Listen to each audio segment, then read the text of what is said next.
Okay, dito tayo ngayon sa Malolos. Meron tayong panibagong ride. Pupunta tayo ng Tarlac. Magmo-moto camping tayo doon. Dito na tayo manggagaling. Susunduin lang natin si Tita Jing. Tita Jing, palipad, lipad. Ayun. So, ang oras ay mag-aalas 10. So, ang biyahe ay parang siguro 5 hours kasama na yung kain. Saka yung pagbili ng kakainin sa campsite. Pupunta tayo sa Camp Pebble Creek sa may Mayantok. Barangay ng Balan, Mayantok, Tarlac. Tama ba? So, dadalhin natin si Pororo, ang ating ADB 160. Nilagyan natin siya ng mga bag sa magkabilang gilid. Andito na rin yung mga camping equipment natin nasa ibabaw ng box. So, yun. Diretso na tayo doon.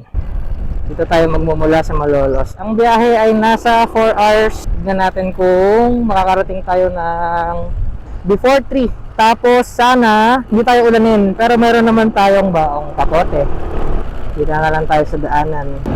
Ipapagas muna tayo dito sa Petron. Tapos try natin kung pwede natin gamitin yung card. Siguro, kaya mo ba itong hawakan? Ito po. Sige po, karga natin. Sige po, kahit 250 siguro. Ang legat yan, ay premium. Premium. Thank you. So ang gagawin ko, mag-check ako ng Guys, nakapag-redeem tayo gamit yung card. So, ang nabawas ay 250. May sukli pang 30 sa loob. Diba? Mabisa kapag meron kang value card. Tara. Okay, so tapos na tayong magpagas. Diretso na tayo ng Tarlac City.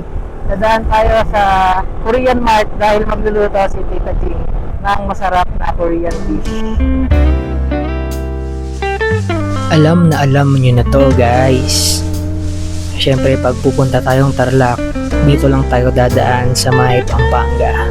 So, madadaanan natin itong tulay na may dalawang tulay magkabilaan. Babaybayin din natin itong kabaan ng kalsada na tanaw ang Mount Arayat doon sa bandang dulo. Sa ating biyahe ay meron tayong madadaanan na hindi ka nais-nais. Munting paalala sa atin na palaging magbaon ng mahabang pasensya at pag-iingat. Napakaganda ng Mount Arayat banda doon sa dulo, guys. At natatanaw na natin ang arko ng Pampanga. Ibig sabihin yan, nandito na tayo sa may Tarlac. So ayan, pagpasok na pasok natin sa Tarlac, ang una nating gagawin dyan ay maghanap ng makakainan. Let's go. Okay, kakain muna tayo dito sa Rawans Lambingan. Sarap lambing. Dali na lang siguro ang natin yung gamit. Okay, Rowan's Kambingan verdict. Sa quality ng pagkain, 10 out of 10. Malasa, sariwa, malambot yung karne. Sa serving naman, decent lang, 7 out of 10. Isang mangkukita, merong 4 na pirasong maliliit na karne. So bibili pa dapat kami ng dinuguan. Kaso naalala namin na bawal nga pala kami sa mga pagkain na mayroong isaw. At ngayon ay dediretso na tayo sa Tarlac City. Dahil bibili tayo doon ng pagkain sa Korean Mart. Tara, siguro.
Anong bibilhin natin? Sandok. Dito. Ano okay? Okay. Ay, gusto mo ano? Iba ko. Kaya naman. O ano? Ano ka na? Hinoki. Anong maliit lang? Malalaki. Hindi ko alam kung kasya sa kawali. Kasya ba sa kawali namin yung malaki? Hindi rin alam. Tinuturo mo dyan, ha? Yes, signal wrong. Ano, may maliit. Ito, oh. Kunin natin ito. Laki na ito, oh. Ano gusto mong kainin, guys? Ay, para rin mo para sa short plate. Sige. Okay ka na dyan? Wala lang, ano, ay, mix! Wala. Hmm? Ayaw mo talagang dumaan ng palengke, ah. Kasya ba sa atin yun? Sobrang dami lang ito. Sobrang dami nga nito. Ah, sige. Mantika. Susunod ko yun, eh. Pwede ka pa rin. Hindi ba yung mantika? Vinegar yun. Oo, vinegar pala yan. Dati siya, magpalengke na lang talaga tayo. Alang daw naman yun. Oh, cup noodles. Ano yun? Anong cup noodles yun? Ha? Okay, siguro. Pabili po.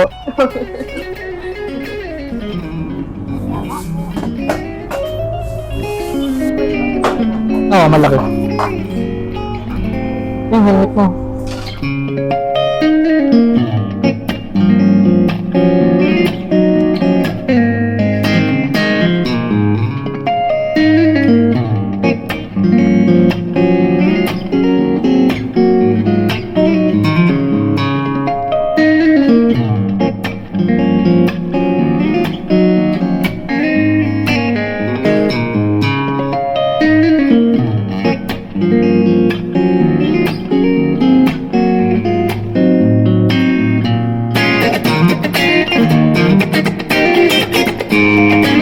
Okay, ang gagawin natin diskarte since nandito na tayo sa pamilihang bayan ng Mayantok. Tapos wala tayong mapag-iiwanan ng ating gamit. Si Tita Jing na lang ang bumaba para bumili ng mga kailangan pa para sa lulutuin mamaya. At saka merienda pala. Mag-aantay na lang ako dito sa kanya. Sana mabili siya kasi init. Pero kung saan ako pwedeng mag-park na malamig.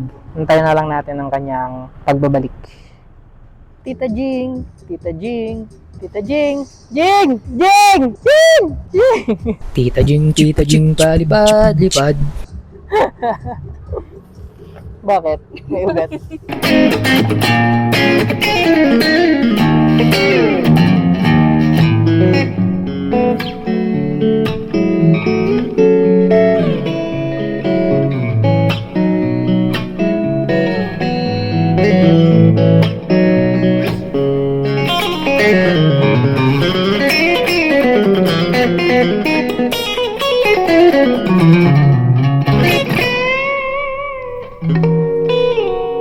Sa bayan ng Kamiling Tarlac, may isang daluyang hindi lamang tubig ang dinadala, kung hindi pag-asa. Ito ang Kamiling River Irrigation System o KAMRIS, ang pangunahing patubig na bumubuhay sa libu-libong ektaryang palayan ng Tarlac. Mula sa agos ng Kamiling River, maingat na ipinamamahagi ang tubig sa pamamagitan ng mga kanal at control gates, mga istrukturang tahimik ngunit patuloy na naglilingkod sa mga magsasaka, tag-init man o tag-ulan. Sa kahabaan ng barangay ng Balan, dumadaloy ang isa sa pinakamahalagang lateral canals ng KAMRIS. Dito, ang bawat bukas ng control gates ay nagsisilbing pangakong may aanihin at ang bawat patak ng tubig ay nagbibigay lakas sa lupang matagal nang kinakapitan ng kabuhayan ng mga pamilya. Para sa mga magsasaka ng Nambalan at buong Kamiling, hindi simpleng patubig ang KAMRIS. Ito ang daan upang makapagtanim muli, makabangon mula sa tagtuyot, at patuloy na makapagtustos ng pagkain para sa bawat Pilipino. KAMRIS, ang irigasyong dumadaloy hindi lamang sa bukirin, ngunit pati sa pangarap ng mga mamamayan ng Tarlac.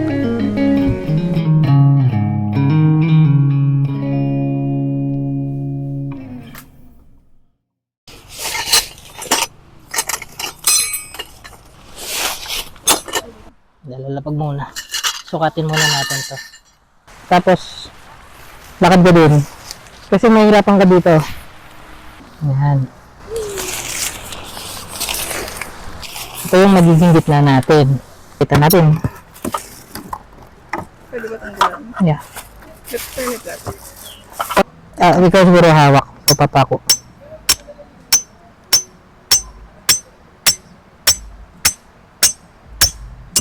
Ano? Tama na. Okay na yan. Kabila.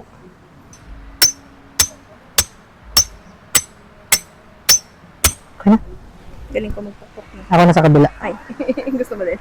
Kaso kailangan ko makuha yung ano. Isn't it nice? Guys. Oh, hindi. Yeah. Ano masasabi mo? Maganda guys. Wala ka ba nung ano? Grabe guys, ang nakakapagod. Huwag nyo nang gagawin to. Discourage. Joke lang. Merong ready-made canopy. Wag na kayo gawa ng canopy. Walang ganun. Kamusta kami mag-set up? Kape. Kumakaway na naman si Sherlyn. Naghiwa siya ng bawang. Pinukpok niya ang bawang. Hiniwa niya ang bawang lengthwise. Hiniwa niya ang bawang crosswise. Nilagay niya ang bawang sa kaldero. Sinunod niya ang baka. Tinignan kung may page 2 sa kahiniwa. Nilagay niya ang kanyang phone case para aesthetic sa kahiniwa. Hinimay-himay ang baka at nilagay sa kaldero. Hinimay-himay ang inoki at iniligay sa kaldero. Nilagyan ng ketchup, joke lang, gochujang, Korean spice, sa kanilagyan ng bechin, magtira ka pang Red Horse. At nilagyan ng cheese sa ibabaw. Spaghetti check. Lumipat kami sa aming camp para lagyan ng kimchi at lagyan ng para lagyan ng mga doenjang. Lagyan ng tubig mula sa Nambalan River. Takpan at pakuluin. Habang nagpapakulo tayo ng ulam, nga pala, ang ginawa natin ay Korean dish. Ang tawag ay kimchi jjigae. Tama? Kasi si Tita Jing ay may lahing Chinese. Natatawa ko sa kalokohan ko eh. So, itong niluluto natin ngayon ay jjigae. Kimchi jjigae. Para siyang stew na ang term sa Korea ay jjigae. Tapos, kaya kimchi jjigae kasi kimchi yung pampalasa na nilagay. So, hintayin lang natin yung kumulo. Tapos, ilalagay natin tong huling ingredient ng kimchi jjigae. Ito ay silken tofu. Para siyang tokwa, pero mas malambot siya sa tokwa. Poko siya. Anak siya ng tokwa. Okay? Ilalagay natin yung anak ng tokwa sa kimchi jjigae once na kumulo na siya. Para tayo. Alam. Nakanood mo ko lang. Si Reed, narinig ka nun. Basher ka. Hindi mo na. Reed, Hindi mo na. para hindi pa tayong oras, mag-review muna tayo ng gamit. Okay? Review lang tayo ng helmet. Ayan o. Ito ang gamit nating helmet. So, kung halimbawa gusto nyo ng dual sport na look ng helmet, tapos magaan at hindi pricey, kasi ito, nagla-less than 4K siya kapag sale. Ang brand nito ay Geely, kung tama yung pagkakabasa ko sa kanya. So, ang model name niya ay Squadron. Ito ay Geely Squadron. So, dual sport siya. Tingnan. Ayan o, maangas. Meron siyang paganito. Tapos, ang kagandahan sa kanya, magaan siya kumpara sa ibang modular na helmet. Kasi siya, hindi naman siya full face. Itong Geely Squadron, natatanggal yung chin mount niya. Ayan o. So, merong pros and cons pag natatanggal yung chin mount. Pros, pwede mo siyang gamitin as half face, tapos makakainom ka ng tubig, hindi ka mahihirapan, hindi mo kailangan tanggalin. Cons, wala kang protection sa baba. Kumbaga, hindi mo ito aasahan kapag ka na-aksidente ka. Kasi nga, detachable yung chin mount. Isa pang magandang tip, pag bibili kayo ng helmet, magandang kulay ay white. Lalo kung gagamitin nyo siya ng buong araw. Kasi kapag black or dark color, yung binili nyong helmet, pag nainitan, nag-absorb yon ng init. So, magiging mainit siya, lalo sa loob. Hindi gaya ng mga kulay white, mga light colors, magre-reflect lang yung araw. So, malaking factor din ang kulay ng helmet. Tapos, ang isa pang downside nito, kung i-consider nyo to, hindi siya dual visor. Meron lang siyang isang visor, which is ito, iridium lens. Ayan o. Pero may kasama rin siyang free na smoke lens. So, kapag gabi, mahihirapan ka kasi pag nakabukas, mahanginan ang mata mo. So, pwede kang mapuwing. Pag ganun, pwede nyo siyang partneran ng Rock Bros na, eyeglass. Ito pa rin yun. Yes, kasi ito, nasagasaan na to. Pero, kita nyo naman buo pa rin, tapos walang gasgas. Matibay ang Rock Bros. So, yun lang. Mamigay tayo, guys. No. So, yun guys. May nagbigay sa amin ng steak. Bait ng aming mga kapitbahay. Thank you, kapitbahay. Grabe. Sabi nila, kayo yung binigyan namin ng pwesto. Sabi, ito lang. Oo, tawa eh.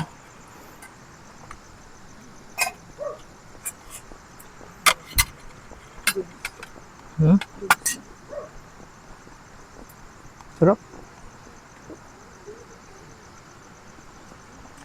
The best doon, may steak pa tayo. Sarap na ng kanin. Ang galing. Pwede palang maging ganun kasarap ng kanin. Japanese rice.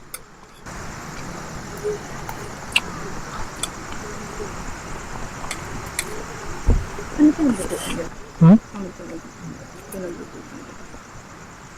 Kawali. Grilo, siguro.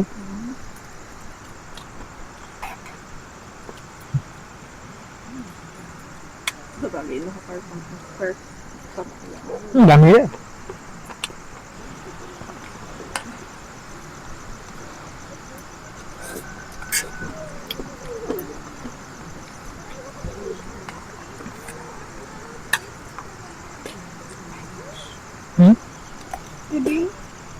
Maybe, order na.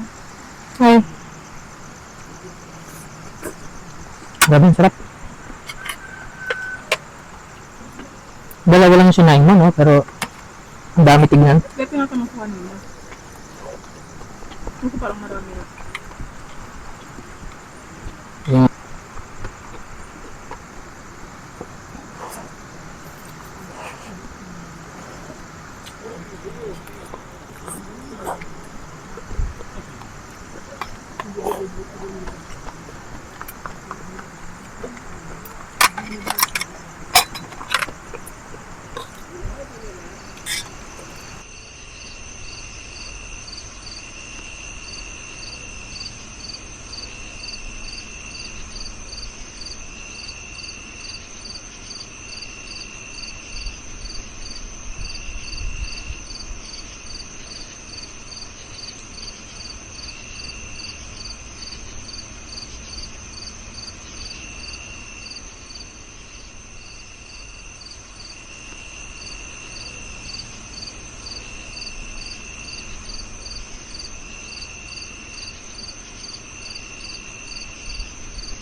Nagliligpit na kami, guys.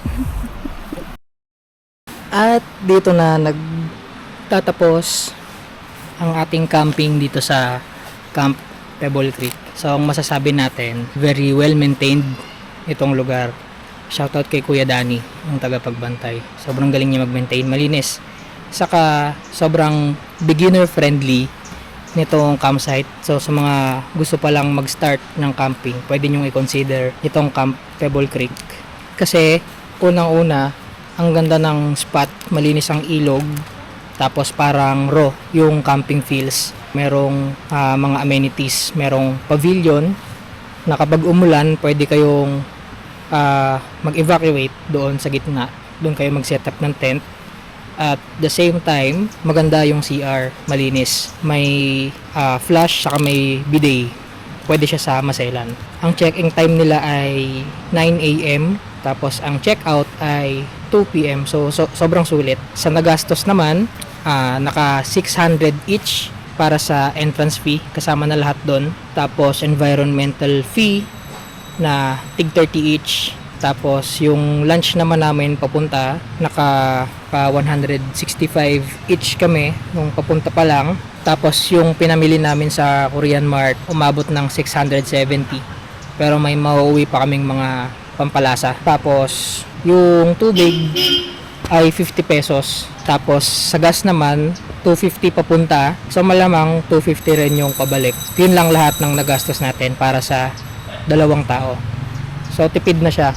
So kung may recommend ba natin to, sobrang marirecommend natin kasi isa sa mga factor na tinitignan din ng mga campers is yung CR. 10 out of 10 yung CR dito. Tapos walang kalat kahit sa ilog. Wala ring mga kalat, tapos sobrang linis. So yun, uuwi na kami. Thank you guys. Siguro yung past life ko dati nung nabubuhay pa ako ay malamang isa akong itlog ng suso.